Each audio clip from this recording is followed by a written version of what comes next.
자, 오늘은 스바냐서 본문, 스바냐서 3장 9절부터 20절까지의 내용을 가지고, 본문을 가지고, 여호와의 날에 대한 올바른 개념, 여호와의 날에 대한 올바른 개념, 부제로는 여호와의 날에 나타나는 구원의 역사, 여호와의 날에 나타나는 구원의 역사라는 제목으로 하나님 말씀 증거했습니다. 스바냐서는 여호와의 날에 대한 많은 어구들이 등장합니다. 그뿐만 아니라 소선지서, 선지서들이 특별히 호세아, 요엘, 아모스, 오바댜, 미가, 학개, 스가랴, 말라기 여호와의 나라에 대한 개념을 다 등장시킵니다. 특별히 스바냐서는 여호와의 나라에 대한 언급이 한 9번 정도 나옵니다. 중요한 성경절 찾아보면 1장 7절에 주 여호와 앞에서 잠잠할지어다 이는 여호와의 날이 가까웠으므로 14절에 여호와의 큰 날이 가깝도다 가깝고도 빠르도다 여호와의 날의 소리로다 1장 18절에 그들의 은과 금이 여호와의 분노의 날에 능히 그들을 건지지 못할 것이며 이 여호와의 분노의 날에 또 여호와의 날에는 돈, 은과 금은 가지고는 이렇게 벗어날 수 없다 이런 뜻이죠. 3장 9절 쭉 나오다가 이제 3장 9절 이제 마지막 부분에 3장 9절은 전환점인데 그 날에 그 원래 심판의 날이고 분노의 날이고 죄를 진멸하는 날인데 또 그 날에 또 뭐가 일어나 구원의 역사가 일어납니다. 그 날에 여러 백성들의 입술을 깨끗하게 하여 그들이 다 여호와의 이름을 부르며 한 가지로 나를 섬기게 하리니 이렇게 스바냐서는 여호와의 날에 대한 흐름으로 진행돼요. 그래서 구조를 정리하자면 이렇게 이제 두 부를 나눌 수 있는데 1장 1절부터 3장 8절까지 여호와의 날이 있을 심판, 주로 유대와 이방 나라에 대한 전반적인 심판이 일어나고 그럼 여호와의 날에 있을 구원, 오늘 본문인데 9절부터 20절까지 여호와의 날에 이렇게 구원의 역사가 일어날 것이다 라고 얘기합니다. 이 위기로부터, 이 심판으로부터 벗어나는 자들, 남은 자들, 구원받은 자들 있겠다고 얘기하는 거죠. 나머지 여호와의 날에 대한 소선지서들이 자주 또 등장하는데 추가로 중요한 성경 좀 찾아보면 호세아 2장 21절에 여호와께서 이르시되 그날에 내가 응답하리라 요엘서 1장 15절 슬프다 그날에 여호와의 날이 가까웠나니 아모스 5장 18절에 너희가 어찌 여호와의 날을 사모하느냐 오바댜 1장 15절 여호와께서 만국을 벌할 날이 가까웠으니 미가서 4장 6절에 여호와께서 말씀하시되 그 날에는 내가 저는 자를 모으며 스바랴 14장 1절에 여호와의 날이 이르리라 그날에 내 재물이 약탈되어 내 가운데 나누리라 말라기 4장 5절에도 여호와의 크고 두려운 날이 이르기 전에 내가 선지 엘리야를 너희에게 보내리니 그러면서 선지서 읽다 보면 필연적으로 여호와의 날에 대한 언급이 자주 등장하게 되고 설명하게 돼 있어요. 여호와의 날은 어떤 날인가 쭉 이제 여호와의 날이라는 개념을 쭉 살펴볼 때 여호와의 날은 항상 두 가지 일이 일어납니다. 하나는 죄에 대한 심판이 일어나고 의를 향한 하나님의 구원의 역사가 펼쳐져요. 하나님께서 죄를 심판하시고 의를 구원하시는 그의 백성, 남은 자, 정결한 자, 이 우상숭배에 참여하지 않은 자, 이런 것들을 구원하시는 그런 어떤 개념으로서 여호와의 날을 얘기할 수 있습니다. 그래서 여호와의 날이라 할 때 이런 개념, 죄와 죄를 심판하고 의를 구원하는 어떤 전체적인 어떤 사건, 구약의 사건을 살펴보게 되면 노아 홍수라든지 거기에 여호와의 날이라는 언급이 없지만 이런 개념을 보고 성경을 이제 살펴볼 때 노아 홍수는 하나님의 전반적인 심판의 언어를 사용하는 것입니다. 그리고 노아의 가족을 구원하는 방주를 지어서 그들을 구원하는 역사가 일어나요. 여호와의 날 같은 개념이에요.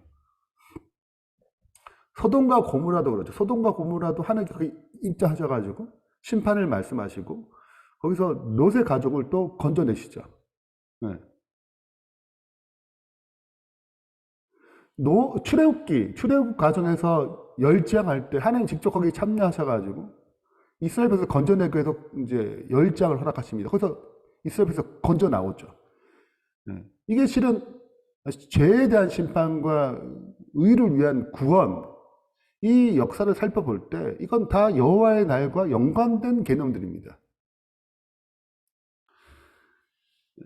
근데 이렇게 이제 흘러가는 여호와의 날에 대한 궁극적인 실체는 언젠가, 실은 여호와의 날은 하나님의 언제나 임재하시는 날이거든요. 그 임재하심으로 말미암아 나타나는 심판과 구원의 역사가 일어나는, 그거를 가리켜서 특별히 선지서에는 여호와의 날에 대한 강조하게 일어나는 것입니다. 근데 이런 관점에서 쭉 살펴볼 때 여호와의 날의 궁극적인 실체는 언제인가? 노아홍수? 뭐 출애굽 과정? 이게 여호와의 날의 궁극 실체인가? 아니 그 표상 그림자인 거죠. 이 여호와의 날의 궁극적인 실체는 그분의 실제적인 임재인데 그건 다 그림자인 것입니다. 이것의 진짜 실체는 그분이 직접 임재하는, 실제적인 그분이 임재하는 그때 초림이죠. 하나님이 직접 오시는 거죠. 그리고 여호와의 날의 완성은 그분이 재림하실 때 직접 오심으로 이 죄를 심판하시고 마침내 새하늘과 새 땅까지 가는 과정, 천년기 지나서 삼림하셔가지고 이 죄를 완전히 불로 소멸하시고 새하늘과 새 땅을 창조할 때까지, 그때까지의 어떤 여호와의 날의 완성이라고 볼 수 있죠. 근데 여호와의 날이라고 할 때 초림은 아니다라고 하는 학자들이 있습니다. 왜 초림은 아닌가? 거기는 심판이 또는 구원만 있지, 거기 심판은 없다라고 이제 접근하는 경우죠. 근데 여호와의 날이라는 어떤 개념이 초림부터 시작해가지고 실은 마침내 완성되는 날은 그분 재림으로 시작돼서 새하늘과 새 땅이 창조될 때 완전히 완성되거든요. 자, 그래서 이 두 사이가 이미와 아직이라는 개념 가운데 들어가는데, 초림은 그래 심판이 있었냐 이렇게 표현하고, 구원은 분명히 있었지, 십자가는 구원이니까. 근데 성경에서 여호와의 날이라는 언급을 할 때 좀 정리할 필요가 있습니다. 대표적으로 요엘서 2장과 말라기 4장은 이게 초림에부터 시작되었음을 얘기하고 있어요. 말라기 4장 5절에 보면 여호와의 크고 두려운 날이 이르기 전에 내가 선지자 엘리야를 너에게 보내리니. 자, 여호와의 크고 두려운 날이 이르기 전에 선지 엘리야가 먼저 등장합니다. 근데 마태복음 11장 4절에 예수님 직접 말씀하셨어요. 자, 여호와의 크고 두려운 날이 이르기 전에 엘리야가 먼저 오는데, 예수님께 직접 그 엘리야가 침례 요한이라고 얘기하죠. 만일 너희가 즐겨 받을진대 오리를 한 엘리야가 곧 이 사람이라 침례 요한이라고 얘기한 거야. 그러니까 예수님의 초림이 여호와의 날의 심판과 구원의 기초가 되는 것입니다. 이미 그분의 십자가는 구원뿐만 아니라 죄를 소멸하는, 죄를 심판하는 하나님의 역사죠. 그 초림을 기초로 재림은 이것을 실현하는, 완성하는 과정인 것입니다. 그래서 여호와의 날에는 반드시 그 첫 번째가 예수님의 초림으로 시작돼요. 초림이 제외되는 것이 아닙니다. 많은 경우에 여호와의 날은 항상 종말론적으로 접근하지만 실은 이 종말의 시작은 예수님의 초림부터 시작된 거죠. 그리고 십자가로부터 여호와의 날에 선명한 어떤 구원과 심판의 역사가 이미 시작된 것입니다.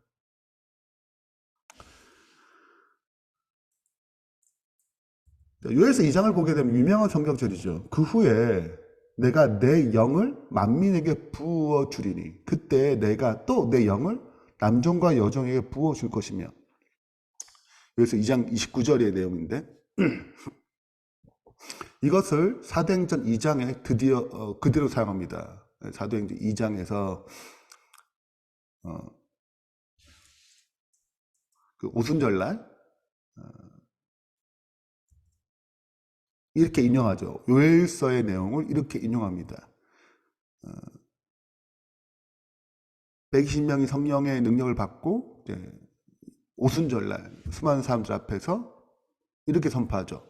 선지자 요엘을 통해 말씀하신 것이 이르렀을 때, 그 후에는 이제 여호와의 날 때를 얘기합니다. 여호와의 날에, 크고 두려운 그 날에 대한 설명한 다음에 그때에 성령 역사가 일어나는데, 선지 요엘을 통해 말씀하신 것이 이르렀을 때, 말세에 내가 내 영을 모든 육체에 부어주리니 그때 내가 내 영을 내 남종과 여종에게 부어주리니. 자, 그러므로 지금 여호와의 날 또는 여기서 말세라고 표현될 때 그때 뭐가 부어져요? 성령의 역사가 부어진다는 거예요. 우리가 그 증거라는 거죠. 다른 말로 하자면 예수님의 초림은, 즉 오순절날의 성령 강림은 뭐에 대한 시작을 알려주는 거냐면 여호와의 날이 시작되었음을 알려주는 것입니다. 물론 이때 제자들은 그것이 마지막 진짜 예수님 곧 오신다고 생각했죠. 네. 그러나 우리가 성경의 전체적인 것을 이제 빛이 들어왔기 때문에 전체적인 이해를 볼 때 초림 때 오순절 성령의 강림의 이른비의 역사는 여호와의 날이 시작되었다. 하나님의 심판이, 죄에 대한 심판이 시작되었고 구원의 역사가 시작되었다는 것을 알려주는 굉장히 중요한 증거예요. 그리고 재림의 때는 그 여호와의 날에 그 완성됨을 증명해 주는 거죠. 그래서 마지막 재림의 때도 뭐가 와요? 늦은 비가 와요. 성령의 강림이 오는 것입니다. 그래서 그분의 날, 재림이 곧 왔다, 이제 완성될 것이다를 알려주는 것입니다. 이렇게 해서 초림은 여호와의 크고 두려운 날임을 알 수가 있어요. 그래서 이제 우리가 여호와의 크고 두려운 날을 이제 언어를 접할 때 어떻게 이해해야 되냐면 초림 때부터 재림 전반적인 이해를 가져야 돼요. 이 단어를 하면 어떤 부분은 초림이 굉장히 선명하게 지나가고 어떻게 하면 마지막 재림의 어떤 그 정말로 최종 악을 심판하시고 그 하나님의 나라를 완성해가는 그런 마지막 장면이 있기도 하고 이 과정의 여정을 보여줄 때 있어요. 자, 이렇게 전체적인 이해를 가지고 여호와의 날을 접근하는 것이 중요한 것입니다. 자, 그래서 이제 스바냐서 이제 3장 9절부터 20절까지가 여호와의 날의 구원을 보여주는 건데 이 구원의 네 가지 것들이 있는 거예요. 이 여호와의 그 날에 구원의 역사가 어떻게 일어나는가를 네 가지로 정리할 수 있는 것입니다. 자, 첫 번째 3장 9절부터 3장 9절 이렇게 시작해요. 그때 내가 여호와의 여러 백성의 입술을 깨끗하게 하여. 자, 앞부분은 3장 8절까지 하나님 심판입니다. 어떻게 심판할 것이고 어떻게 진멸할 것이고 그들은 어떤 죄를 지었기 때문에 어떻게 죄악이 가득 찼기 때문에 하나님 심판할 수밖에 없는지에 대한 이유와 설명을 하는 거라면, 즉 여호와의 날 심판, 죄에 대한 심판을 설명하는 거라면 9절부터는 구원을 설명하는데 그 구원의 역사의 가장 그때 그 날에 그 여호와의 그 날에 그때 뭘 깨끗하게 하여? 입술을 깨끗하게 하는 것입니다. 정결의 역사부터 시작하는 거예요. 그들이 다 여호와의 이름을 부르며 한 가지로 나를 섬기게 하리니, 이 섬긴다는 이 말도 원래 원어적인 개념에는 이 제사장적 언어입니다. 제사장이 섬기는 어떤 봉사적 개념이에요. 자, 그렇기 때문에 구원 역사의 가장 첫 번째 일어나는 일은 정결입니다. 죄사함이에요. 그럼 죄사함을 생각할 때 죄사함이라는 가장 중요한 개념은 언제 실현된 거예요? 예수님이 십자가에 달려 돌아가시면 이루어진 것입니다. 그전엔 다 그림자예요. 그러니까 여호와의 나라의 가장 중요한 첫 번째 기초는 예수님의 초림을 통해 이룬 죄사함, 죄로부터 정결함을 얻는 것입니다. 이것이 여호와의 날의 구원의 역사의 첫 번째 단계예요. 그리고 다시 하나님과 관계가 회복되고 왕 같은 제사장이 되어서 하나님을 섬기는 일을 하게 되는 것입니다. 하나님과 화목하게 되는 역사. 이것이 첫 번째 하나님께서 여호와의 날에 이루는 구원의 역사의 관점이죠. 그래서 우리 삶 가운데 다시 언제나 하나님의 구원의 역사를 경험하기 위해서 우리는 끊임없이 날마다 정결케함이 필요한 것입니다. 날마다 회개가 필요한 거죠. 존재의 변화에 있어서 정결이 필요하지만 우리 날마다 우리의 받은 구원의 옷을 깨끗하게 하는 일이 필요한 것입니다. 이것이 구원의 역사에 참여하는 첫 번째 태도예요. 두 번째입니다. 자, 근데 여기 입술을 깨끗게 한다고 했을 때 우리가 좀 알만한 성경절이 이제 이사야서 6장에 등장하죠.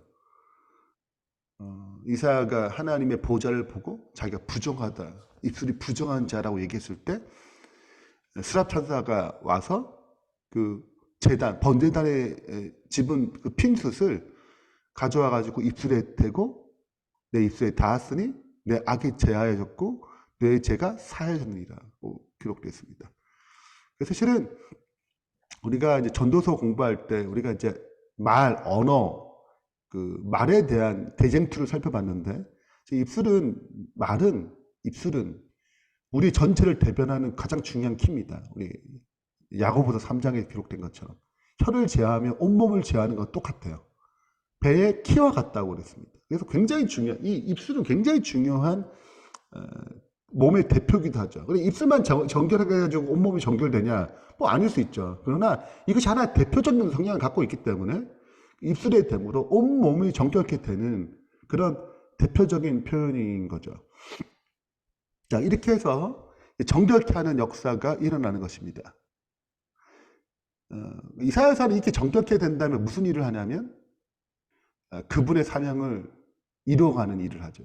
누가 갈 거냐 할 때 제가 가겠습니다 라는 답변으로 그분의 사역에 참여합니다. 그래서 두 번째 사역은, 두 번째 구원의 날에 이루는 두 번째 과정은 예물을 바친다는 거예요.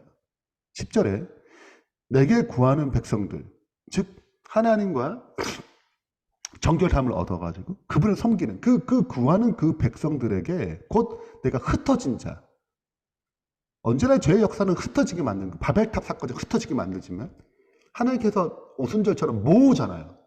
그 복음을 통해서 그 백성을 모으잖아요. 그러니까 내가 흩어진 자의 딸이 구스강, 강 건너부터, 구스라는 표현은 땅 끝을 얘기합니다. 그 당시의 개념에서. 그러니까 땅 저 끝부터 모으겠다는 거예요. 예물을 가지고 내게 와서 바쳐요. 어디서 바치겠어요? 예루살렘에 오는 거죠. 그러니까 그 백성을 모으는 것입니다.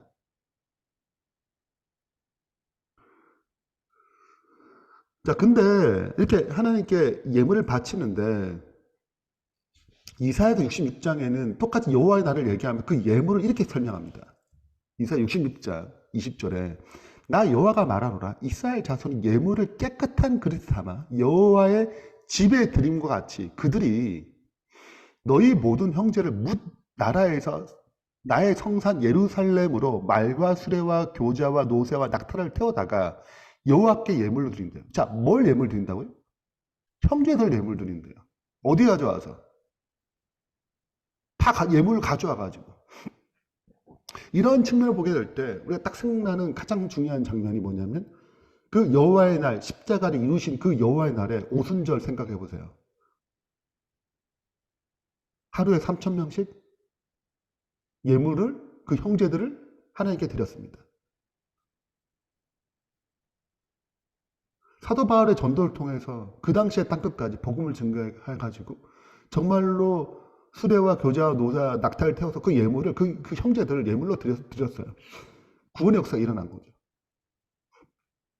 거듭남의 가장 중요한 첫 번째 증거가 무엇이냐면 회심입니다.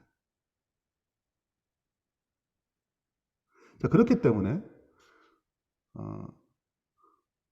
우리가 스바냐서를 이제 구원 역사를 살펴보면서 우리가 정결하고 제사함하고 하나님과 관계를 회복되고 그 거듭남을 경험하게 되면, 그리고 왕같은 제사장이 되게 되면 우리는 주님 앞에 섬기고자 하는 마음이 생기고 이 복음을 증거하고자 열망이 생겨요. 영혼을 주님께 드리고 싶은 구원의 복음을 나만 가져갈 수 없는 그런 열정이 생기는 것입니다. 그것이 구원의 역사의 두 번째 과정들이에요. 반응들인 것입니다. 세 번째 반응은 이제 11절부터 등장하는데 그건 지속적으로 여호와를 의지하도록 하나님께 역사하십니다. 이게 굉장히 중요해요. 자, 의롭게 됐어요. 칭의. 그리고 우리가 그분의 사역에 참여합니다. 근데 끊임없이 여호와를 의지하도록 역사하세요. 그게 11절부터 13절까지 내용입니다. 그날에 내가 내게 범죄한 모든 행위로 말미암아 수치를 당하지 아니할 것은 그때 내가 내 가운데 교만하여 자랑하는 자들 제거하고, 굉장히 중요합니다. 어떤 자는 제거되냐면 교만하여 자랑하는 자, 자기를 높이는 자. 내가 나의 성산에서 다시는 교만하지 않게 할 것입니다. 자, 교만은 뭘 뜻해요? 하나님이 더 필요 없다는 거예요. 하나님 의존성을 상실하는 것입니다. 선자가 왜 위험하냐면 의존성이 사라지는 거거든요. 이미 물이 가득 찼어요. 하나님이 들어갈 자리가 없는 거죠. 라우디아 교회의 문제는 무엇입니까? 나는 부자라, 부자한 것이 없다. 이게 문제잖아요. 하나님 거기에 계시지 않는데 난 너무 신앙적으로 좋아. 하나님 의존성이 상실한 거죠. 내가 곤고하고 가난한 백성을 내 가운데 남겨. 이게 굉장히 중요합니다. 곤고하고 가난한 백성만 있는 거예요. 그들이 여호와 이름을 의탁하여 보호를 받을지라. 자, 곤고하고 가난한 사람 생각해 보세요. 누가 필요해요? 도움이 필요합니다. 그러니까 심령이 가난한 자, 애통하는 자, 이런 자들, 그분이 절대적으로 필요한 자들이 남는 거예요. 13절입니다. 이스라엘의 남은 자는 악을 행하지 아니하며 거짓을 말하지 아니하며 입에 거짓된 혀가 없으며 먹고 누우지라. 그들을 두렵게 할 자가 없느니라. 누굴 의지하니까? 하나님을 의지하니까. 그분으로부터 나오는 능력으로 우리는 정결케함을 얻는 것입니다. 그분을 의지하기 때문에 두려움이 없어요. 이것이 하나님께서 이끌어가신 구원의 역사 세 번째 반응입니다. 여호와를 지속적으로 의지하는 거예요. 그리고 우리의 마음의 평안이 오는 것입니다. 세상에 줄 수 없는 평안을 얻는 거예요. 네, 마지막입니다. 여호와의 날의 구원의 역사의 네 번째는 주 안에서 기뻐하며 14절에 시온에 따라 노래할지어다. 이스라엘아 기쁘게 부를지어다. 예루살렘아 따라 전심으로 기뻐하며 즐거워하래요. 종려의 계단의 제일 마지막에 무엇입니까? 주 안에서 기뻐하며. 이게 그리스도를 닮아가는 제일 마지막 과정이 주 안에서 기뻐하는 것입니다. 우리 삶 가운데 이 땅에서 여러 가지 어려움이 생길 수 있어요. 이런저런. 우리가 다시는 슬픔과 아픔과 고통이 없는 때가 오죠. 그거는 여호와의 날의 마지막 완성될 때입니다. 그러나 그 전까지 이 사회에 있는 동안에는 우리는 필연적으로 기뻐하지 못하는 여러 가지 상황들이 생겨요. 그러나 우리가 그리스도를 바라봄으로 그리스도 의지함으로 말미암아 환난 가운데서 기뻐할 수 있는 능력을 얻게 되는 것입니다. 왜냐하면 너희 하나님 여호와가 너희 가운데 계시기 때문에요. 그는 구원을 베푸시 전능자이기 때문에 그렇습니다. 그분이 너로 말미암아 기쁨을 이기지 못하기 때문에 그렇습니다. 우리가 그분을 바라봄으로 의지함으로 그분의 기쁨 우리 마음 가운데 들어오는 거예요. 너를 잠잠히 사랑하심 너로 말미암아 즐거이 부르며 기뻐하시리라 하리라. 그래서 그분의 기쁨이 우리 삶 가운데 찾아오는 것입니다. 말씀을 줄이면서 오늘 이제 스바냐서를 마치면서 스바냐서에서 여호와의 날의 개념이 무엇인지 그래서 죄에 대한 심판도 찾아오지만 동시에 구원의 역사가 일어납니다. 스바냐서 그 구원의 역사를 네 단계로 잘 설명했어요. 화목하게 하는 것, 정결케 되는 이 첫 번째 단계, 그리고 예물을 가져오는, 그래서 많은 영을 주 앞에 인도하는, 세 번째로 항상 여호와를 의지하는, 지속적으로 여호와를 의지하는, 끝으로 주 안에서 기뻐하는, 마치 종려의 계단처럼 구원의 날의 역사가 이렇게 진행될 것을 보여줍니다. 우리의 구원의 여호와의 날의 완성은 아직 오지 않았어요. 우리가 곧 오을 우리가 징조로 알고 있습니다. 우리가 그 여호와의 날을 준비하기 위해서 지금 여호와의 구원의 역사의 이 과정들을 체험하고 누리는 주의 신실한 백성 되길 바라면서 말씀 마치겠습니다. 기도하겠습니다. 하늘에 계신 하나님 아버지, 오늘 스바냐서를 통해서 여호와의 날의 개념이 무엇인지 다시금 살펴봤습니다. 십자가에 이루신 그 죄에 대한 심판과 그리고 그 죄에서부터 건져내신 구원의 역사를 우리도 날마다 체험함으로 정결케 되고 주님의 복음의 그 사랑에 반응하여 우리도 복음을 증거하며 날마다 그리스도를 의지하며 주 안에서 항상 기뻐하는 삶이 될 수 있도록 그 구원의 날을 여호와의 날을 날마다 경험할 수 있도록 그래서 진짜 여호와의 날에 오시는 그 완성되는 그 재림의 날 기쁜 마음으로 참여되도록 역사하여 주시옵소서. 예수님 이름으로 축원하며 기도합니다. 아멘.